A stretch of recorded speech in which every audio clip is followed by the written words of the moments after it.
Hey everybody, it's Eric Papenfoos. It's Friday, so it must be a buy day, and today we are in the town of Huntingdon, PA, which is over sort of closer to Altoona and State College than it is to Harrisburg. We're about an hour and 45 minutes away from Midtown Scholar, and today's episode, we are purchasing a storage unit. So we're calling this Midtown Scholar Storage Wars. And this is not something that we do too often. It's hard to purchase storage units, in part because there's always the concern about the fact that they're not climate controlled. And usually when people get into storage units, they get stuck there for many, many years, and there's never the ability to sort of give them as much money as they've spent on the unit themselves. In this case, we are purchasing a unit that has been here for over a decade, so 10 years. And we're paying more money than I would like to pay for this unit, but let me explain why. The one thing this unit has going for it is that it was owned by a bookseller, and so we're looking at the contents of what once was a bookstore, or supposedly. Now, I haven't seen inside the unit. I'm buying it sight unseen, but I was told it was 10 by 10. It was crammed with books. And the sellers wanted $1,000, so we're offering them $1,000. Now let's talk about the finances of this just a little bit. In order for this to even break even for us, we are going to have to find in this unit about $10,000 worth of potential resellable books. How do we get to that? Well, we're getting to that because this is not a case where we're going to like an auction or a house and we're picking books that we know will sell in the store. This is a case where we're getting a lot of books that probably won't sell and a lot of books that are sort of beyond our control topically. So we're going to be doing really well if we can sell about a quarter of what we're purchasing, and that right out of the gate. If we can find $10,000 worth of units, worth of value, means we're gonna basically be trying to sell about $2,500 worth of books. And then even of that, we've got to take into account our travel time and our other costs and our processing, which if we're paying $1,000 for the books, factor another $1,000 for our trip, for our van, for our gas. And that's why I say we've got to find all that in this unit for it to be worthwhile. But it seemed like a fun experiment. And again, I'm excited by the fact that it was once owned by a bookstore in State College, pretty famous bookstore, Webster's Bookstore Cafe, which is still around. But when new ownership came in, the old ownership cleared out the used books, and now it sells new books and coffee. I've got Adam with me. It's just the two of us. And Adam, why don't you dramatically open the storage unit and give me your initial thoughts. Here we go. We're gonna pack this into the van. We're gonna take it back to Midtown Scholar, and we are going to take you through the whole process of unpacking it and seeing if we can get to our goal of about $10,000 worth of retail stock for the store. First impressions, Adam? It's a lot of books. Well, all right, so it's 10 by 10. There's a lot of books. It is stuffed. So right now it looks exactly like I was told it was going to look. My first impression is it looks clean and dry, which is nice. It's been here for a decade, and yet the books seem totally fine, totally clean. The books look good. Let's see, are they priced with the old bookstore prices? No, not necessarily, but that stack looks interesting. And the boxes look pretty well packed. I don't see a lot of damage. Looks pretty good. But now it's time for some hard work. Okay, it's been about an hour and we are halfway through unloading the storage unit. Let me tell you, it's been quite something. I'm going to show you inside the van. Look at that. We are packed to the ceiling, and I'd say the van is already about half full. It's going to be a tight fit. I think we're going to make it, but it's going to be really close. So one 10 by 10 storage unit can fit in a Sprinter van. You can see our suspension is quite low. But we should be okay to make it back to Harrisburg. One thing that we've learned so far was on the good side of things, the previous owner was a major science fiction fan who attended a lot of world conventions for science fiction. And so a lot of the books are sci-fi, and they have sort of hand pricing and things for the convention. That's interesting.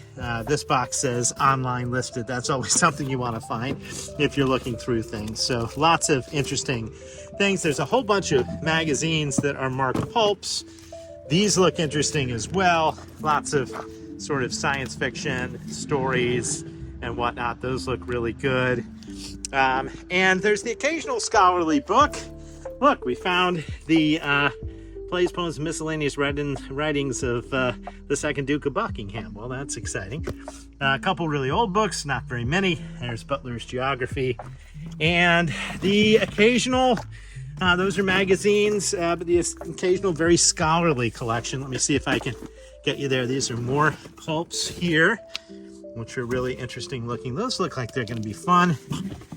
This is probably our most scholarly collection. Look, it's all Venezuelan orchids, volumes 1 through 6. Somebody's got to be interested in that. So halfway through, some initial impressions, looking okay. It's a mixed bag. Plenty of outdated 80s computers books, but a number of books related to sci-fi, fantasy, occult, and whatnot. So we'll keep going, and I'll see you one more time at the end. All right, it's taken us 2 hours, but we are finally finished. The stuff on the left is personal belongings, things that aren't books. So we're leaving those to be sorted through by the family. We did find the survival bunker food, though. That's pretty exciting. Anything you want freeze-dried, you can find, from beans to, I think my favorite is the pasta primavera. Still probably good because it's never been opened. I did want to show you this box. This is the best box I saw so far. This seems to be the Shirley Jackson box. We already found one Shirley Jackson, but it's full of some good stuff. We got the sundial, the lottery, Come Along With Me. That's positive. And then there's this nice illustrated by Harold Clark, Edgar Allan Poe. So those books are good. Not a whole lot of books like that. Not sure what to make of the collection yet. I think we're going to be hard pressed to make our investment back, but we're going to give it a go.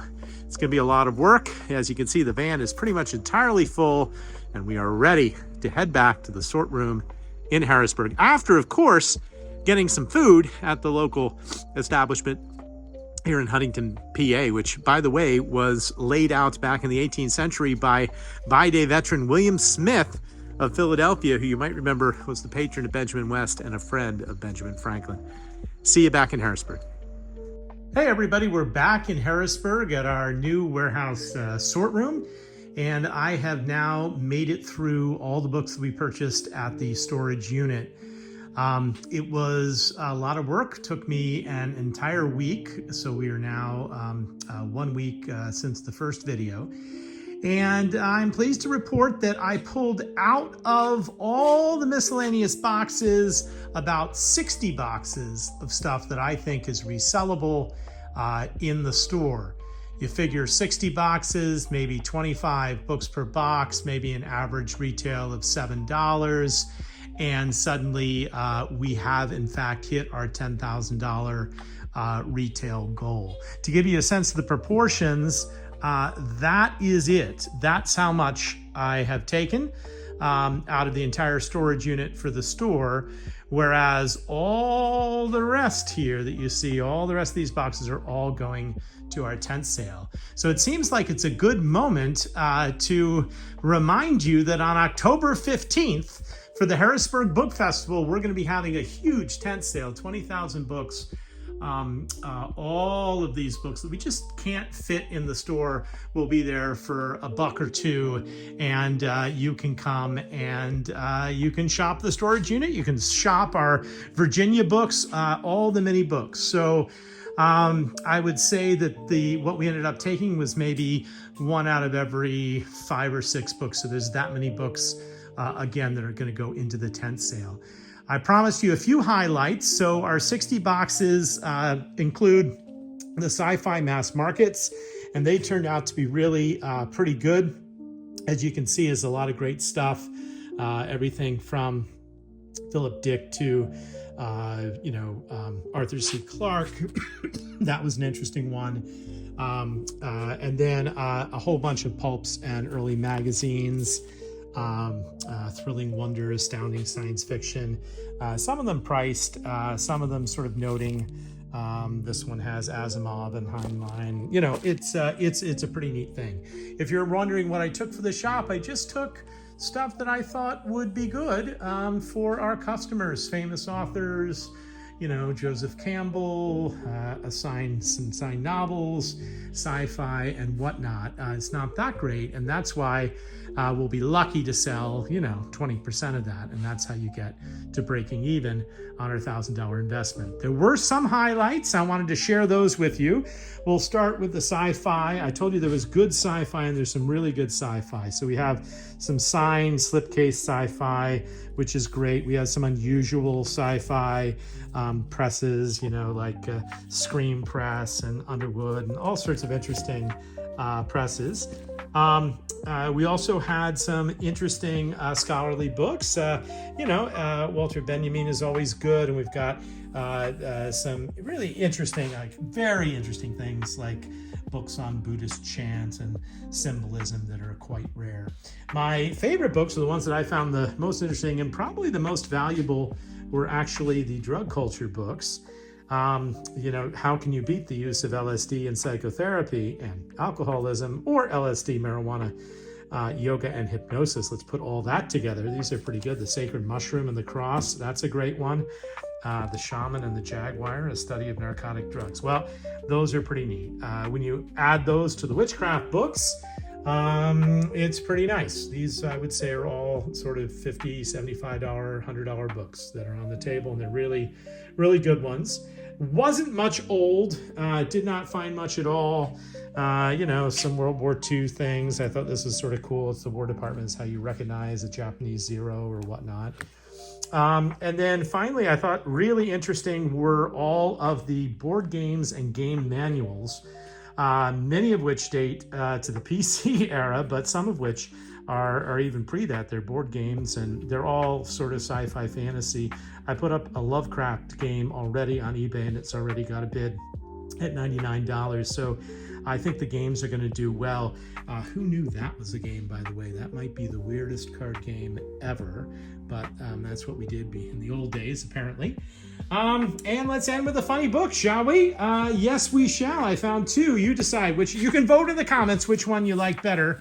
How to Work for a Jerk, that's always good, or Locke's Finger, Oi Oi 7, an Israeli bomb thriller. I had no idea, by Saul Weinstein. So our funny books even made it here. Again, Harrisburg Book Festival coming up October 15th. Get ready.